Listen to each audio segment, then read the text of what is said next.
Bonjour à tous et à toutes, c'est Potam pour un nouveau sapin 7. Et donc aujourd'hui, on va voir la maladie de l'homme arbre,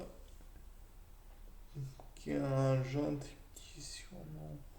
Pour ceux qui ont lu Le Seigneur des Anneaux, non, ce n'est pas une maladie qui vous transforme en Ent. Vive sans biais, Barbe et j'en passe ne sont pas des nôtres. En revanche, on l'appelle plus scientifiquement l'épidermodysplasie vérociforme à tes souhaits. Et c'est une maladie de peau qui est dans la famille, qui touche peu de monde, heureusement, vu à quel point c'est handicapant. Et cela se manifeste dès l'enfance. Pas de chance pour ceux qui l'ont.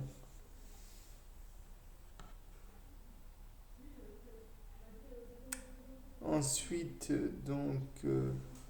ce qu'on peut en dire, c'est qu'il y a des lésions habituellement euh, dès le plus jeune âge, habituellement vers l'âge de 9 ans, apparition des premières lésions, bien que quelques cas aient été décrits dès la naissance. C'est franchement peu agréable d'imaginer tout ça. Donc il y a des petites saillies cutanées de couleur rose ou blanche, donc parfois brune. Ça fait pas trop envie. Ressemblant à des verrues pas bien, pas bien épaisses, on pourrait dire des verrues planes. Elles peuvent être isolées ou bien faire un genre d'amas.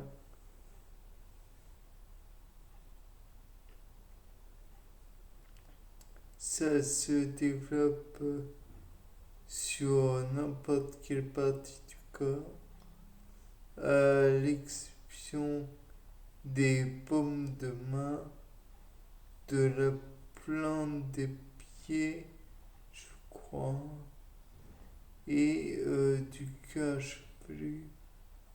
Euh, il y a comment, des,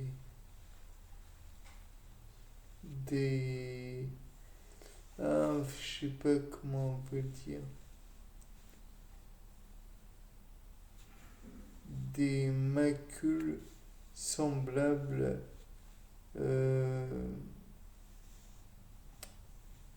à celles du pityriasis, diamètre environ 1 cm, ce qui n'est déjà pas mal, de couleur rosée ou claire, mais de toute façon c'est très visible.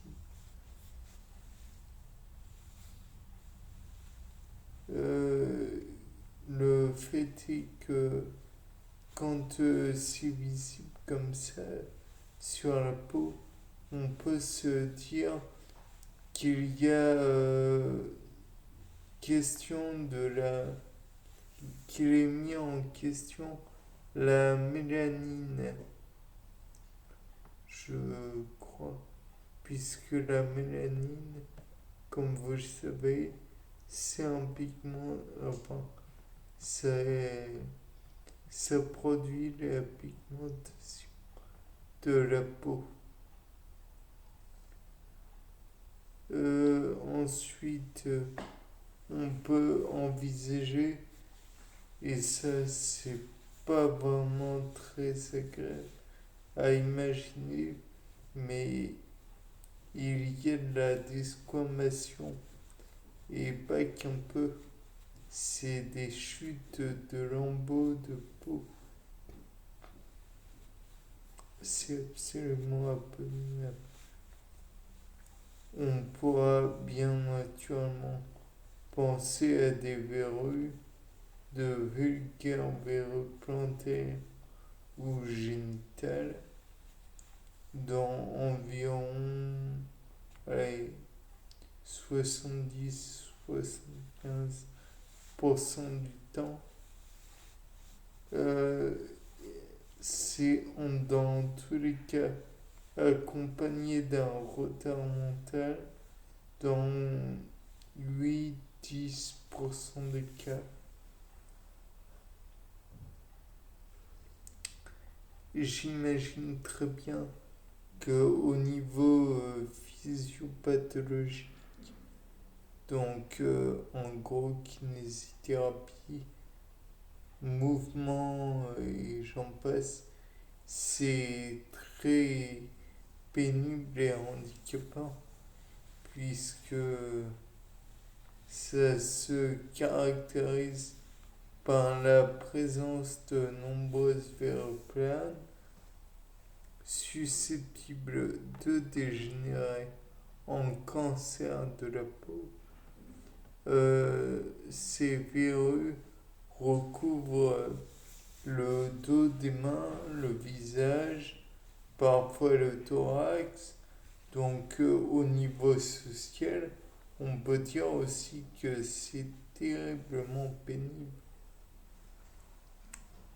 J'imagine que ça doit faire terriblement peur aux gens en règle générale.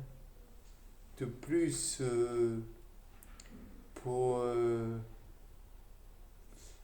pour être plus clair, euh, comment dire, c'est simplement dû à des mutations de perte de fonction de l'un des deux gènes contigus et vers un vis-à-vis de TMC6 ou et vers 2 TMC8. Donc pour la disposition sur les bras des chromosomes, je vous en fais grâce. Ces gènes codent pour des protéines membranaires associées à des transporteurs du zinc ZNT-1. Ça forme un complexe protéique au niveau de la membrane et mais de la membrane des kératinocytes. Bon, c'est de là on peut dire déjà que c'est assez pénible. Mais les traitements, bien qu'il y en ait quelques-uns, j'ai un doute quant au fait que cela soit véritablement efficace, puisque on utilise le laser au CO2 de la chirurgie, des rayons X en radiothérapie. On utilise parfois des interférons injectés localement. On a essayé aussi de l'acitrétine Bon, en toute franchise, c'est dans certains cas, quand il y a un papillomavirus humain, je précise humain parce que le fait est que papillomavirus a su se diversifier pour infecter divers êtres vivants. Bien, je pense que c'était pas inutile de vous rappeler tout ça. C'était Paul Dame pour un nouveau C'est pas un succès. Au revoir.